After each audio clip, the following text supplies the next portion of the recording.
শুভ সন্ধ্যা বন্ধুরা। আজ হলো 24 মে, 9 জ্যৈষ্ঠ, রবিবার। আজকের সন্ধ্যার বিশেষ বিশেষ খবরগুলি হলো: অরুণোদয় প্রকল্পে বড় পরিবর্তনের পথে রাজ্য সরকার, ফের শুরু হবে হিতাধিকারী যাচাই। অরুণোদয় প্রকল্পে এবার গড়ে গড়ে গিয়ে সমীক্ষা করা হবে। যারা আর্থিকভাবে সবল তাদের নাম সেটে ফেলা হবে। আবার দরিদ্র মহিলা, অবিবাহিত, দিব্যাঙ্গদের নাম নতুন করে অন্তর্ভুক্ত করা হবে। সম্পূর্ণ বিস্তারিত থাকবে প্রতিবেদনে। মাত্র 500 টাকাকে কেন্দ্র করে 9 মাসের অন্তঃসত্ত্বা স্ত্রীকে নৃশংসভাবে খুন, পলাতক স্বামী। হজের আনুষ্ঠানিকতা শুরু আগামীকাল অর্থাৎ সোমবার থেকে। রাতেই মিনায় যাবেন হাজিরা। ধর্মঘট প্রত্যাহার। সোমবার মঙ্গলবার খোলা থাকবে স্টেট ব্যাংক। দুটি বাইকের ভয়ঙ্কর সংঘর্ষ, মৃত্যু 4 জনের। জিএমসিতে মৃত্যু ঘটল যুবকের। পরিবারের মুখে হাসি ফুটাতে চাকরির ইন্টারভিউ দিতে গিয়ে আর বাড়ি ফেরা হলো না। বাস দুর্ঘটনায় মর্মান্তিক মৃত্যু ঘটল এক যুবকের। লঙ্গাই নদীর জল ক্রমশ বিপদ সীমার দিকে এগিয়ে চলেছে। লঙ্গাই নদীর জল প্রচুর পরিমাণে বাড়ছে।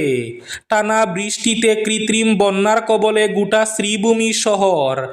বেহাল রাস্তার কারণে দুর্ঘটনার শিকার সাধারণ মানুষ। লাগাতার বৃষ্টির ফলে কাটলিছড়া সার্কুলে কৃত্রিম বন্যা। জলমগ্ন কাটলিছড়া প্রাথমিক স্বাস্থ্য কেন্দ্র। বিস্তারিত থাকবে প্রতিবেদনে। এবার বন্ধ ককরোচ জনতা পার্টির ওয়েবসাইট।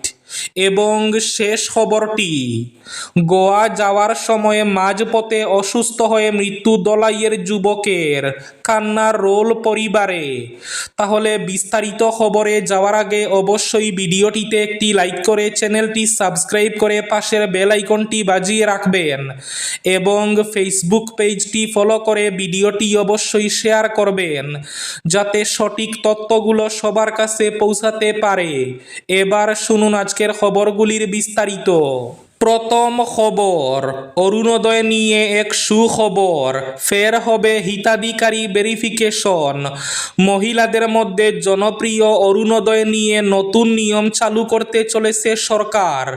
এবার অরুণোদয় হিতাধিকারীদের ঘরে ঘরে গিয়ে সমীক্ষা করা হবে। যারা আর্থিকভাবে সবল তাদের নাম সেটে ফেলা হবে। পরিবারে সরকারি চাকরিজীবী থাকলে নাম বাদ পড়বে। আবার দরিদ্র মহিলা, অবিবাহিত, দিব্যাঙ্গদের নাম অন্তর্ভুক্ত হবে। রাজ্যের অন্যতম জনপ্রিয় সামাজিক কল্যাণমূলক প্রকল্প অরুণোদয়ের হিতাধিকারীদের নিয়ে নতুন উদ্যোগ নিতে চলেছে সরকার। প্রকল্পের সুবিধা প্রকৃত দরিদ্র এবং যোগ্য মহিলাদের কাছে পৌঁছে দিতে শীঘ্রই রাজ্য জুড়ে পুনরায় হিতাধিকারী যাচাই প্রক্রিয়া শুরু করা হবে। জানা গেছে, সরকারি সূত্রে সংশ্লিষ্ট কর্মীরা ঘরে ঘরে গিয়ে সমীক্ষা চালিয়ে বর্তমান হিতাধিকারীদের আর্থসামাজিক অবস্থা পর্যালোচনা করবেন। যেসব পরিবারের আর্থিক অবস্থার উন্নতি হয়েছে বা পরিবারের কোনো সদস্য সরকারি চাকরিতে কর্মরত রয়েছেন, তাদের নাম অরুণোদয়ের তালিকা থেকে বাদ দেওয়ার প্রক্রিয়া গ্রহণ করা হবে। অন্যদিকে এখনও প্রকল্পের আওতার বাইরে থাকা দরিদ্র মহিলা, অবিবাহিত নারী, দিব্যাঙ্গ ব্যক্তি এবং অন্যান্য যোগ্য আবেদনকারীদের নতুন করে অন্তর্ভুক্ত করার পরিকল্পনা রয়েছে সরকারের। মাত্র 500 টাকাকে কেন্দ্র করে 9 মাসের অন্তঃসত্ত্বা স্ত্রীকে নৃশংসভাবে খুন, পলাতক স্বামী। রাজ্যের নোয়াগাঁও জেলার কাটিয়াতলির 11 মাইল এলাকায় এক চাঞ্চল্যকর হত্যাকাণ্ডের ঘটনা সামনে এসেছে। মাত্র 500 টাকাকে কেন্দ্র করে 9 মাসের অন্তঃসত্ত্বা স্ত্রীকে নৃশংসভাবে হত্যার অভিযোগ উঠেছে স্বামীর বিরুদ্ধে। মৃত গৃহবধূর নাম ইয়াসমিন বেগম। তিনি ডবকার আকাশ আকাশীগঙ্গা এলাকার বাসিন্দা ছিলেন। ঘটনার পর থেকে অভিযুক্ত স্বামী আজিম উদ্দিন পলাতক রয়েছে। প্রাপ্ত তথ্য অনুযায়ী গত 22 মে সন্ধ্যায় আজিম উদ্দিন একটি ই-রিকশা নিয়ে শ্বশুরবাড়ি হলদিয়াটিতে যান স্ত্রীকে বাড়ি ফিরিয়ে আনার জন্য। জানা গেছে, বিয়ের পর থেকে স্বামী স্ত্রীর মধ্যে প্রায়ই পারিবারিক অশান্তি লেগে থাকত। সেদিনও ই-রিকশায় ফেরার পথে রেংবেং নামক এলাকা থেকে দুজনের মধ্যে তীব্র বচসার সৃষ্টি হয়। পরে মাত্র 500 টাকাকে কেন্দ্র করে সেই বচসা ভয়াবহ আকার ধারণ করে। অভিযোগ অনুযায়ী উত্তেজিত হয়ে আজিম উদ্দিন চলন্ত ই-রিকশা থেকে 9 মাসের গর্ভবতী স্ত্রীকে ধাক্কা দিয়ে ফেলে দেয়। শুধু তাই নয়, পরে স্ত্রীকে শ্বাসরোধ করে হত্যা করা হয়েছে বলে অভিযোগ তুলেছে মহিলার পরিবার। এই ঘটনাকে ঘিরে এলাকা জুড়ে তীব্র চাঞ্চল্যের সৃষ্টি হয়েছে। হজের আনুষ্ঠানিকতা শুরু আগামীকাল অর্থাৎ সোমবার। রাতেই মিনায় যাবেন হাজিরা। পবিত্র হজ পালনের উদ্দেশ্যে ভারত সহ বিভিন্ন দেশ থেকে যাওয়া হাজিরা আজ রাতেই মিনার পথে রওনা হচ্ছেন। আগামীকাল অর্থাৎ সোমবার সকাল থেকে মিনায় অবস্থানের মধ্যে দিয়ে আনুষ্ঠানিকভাবে শুরু হতে যাচ্ছে পবিত্র হজের মূল কার্যক্রম।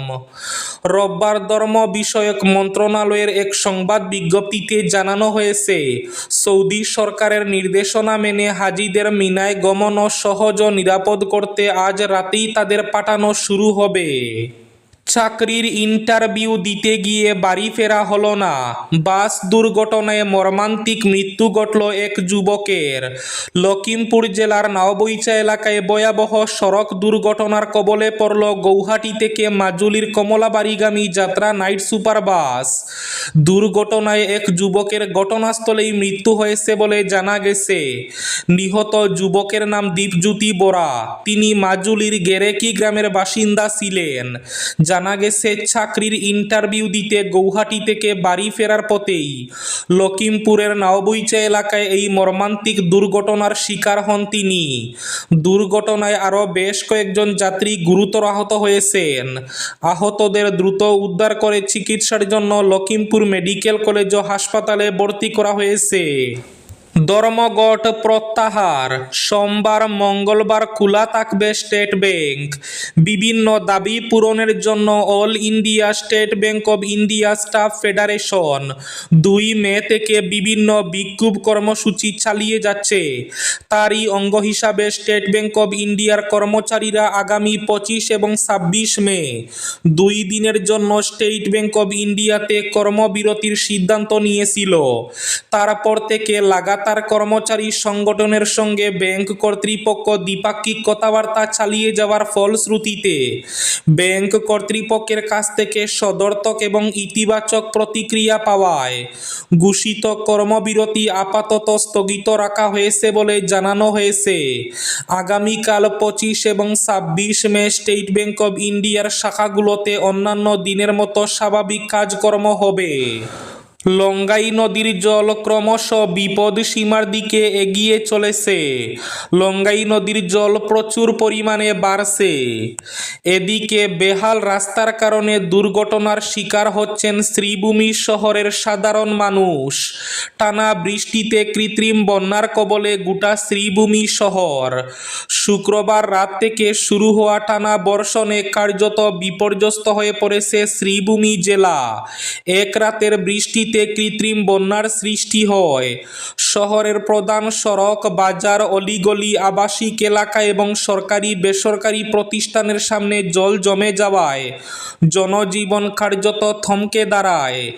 এরই সঙ্গে বেহাল রাস্তায় সাধারণ মানুষের দুর্ভোগের কারণ হয়ে দাঁড়িয়েছে। এদিকে লাগাতার বৃষ্টির ফলে কাটলিছড়া সার্কুলে কৃত্রিম বন্যা। কাটলিছড়া প্রাথমিক হাসপাতালেও ব্যাপক সমস্যায় পড়েছেন মানুষ। প্রাথমিক স্বাস্থ্যকেন্দ্র জলমগ্ন। শনিবার ভোর রাত থেকে লাগাতার বৃষ্টির ফলে কাটলিছড়া সার্কুলের বিভিন্ন এলাকা থেকে কৃত্রিম বন্যার খবর পাওয়া গেছে।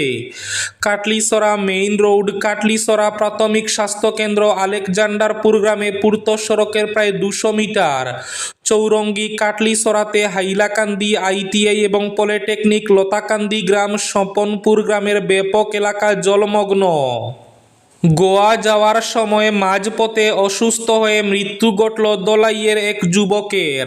বাড়ি ফিরল নিতর দেহ, কান্না পরিবারের আর্থিক সংকট দূর করতে কর্মসংস্থানের উদ্দেশ্যে যাওয়ার পথে অসুস্থ হয়ে মৃত্যু ঘটল দলাইয়ের পালংঘাটের যুবক বিশ্বজিৎ নাথের।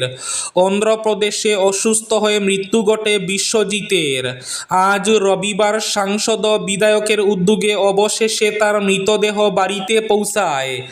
জানা গেছে 42 বছর বয়সী বিশ্বজিৎ নাথ গত 15 মে গোয়ায় কাজের সন্ধানে যাওয়ার উদ্দেশ্যে বাড়ি থেকে রওনা দেন।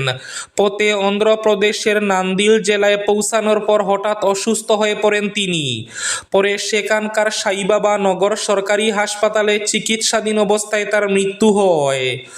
অত্যন্ত দরিদ্র পরিবারের পক্ষে মৃতদেহ বাড়িতে ফিরিয়ে আনা সম্ভব হচ্ছিল না।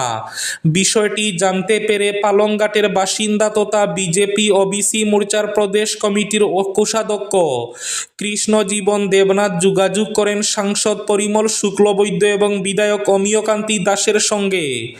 তাদের প্রচেষ্টায় অবশেষে তার দেহ বাড়িতে ফিরিয়ে আনা সম্ভব হয়েছে। দুটি বাইকের সংঘর্ষে মৃত্যু ঘটল 4 জনের, জিএমসিতে মৃত্যু যুবকের।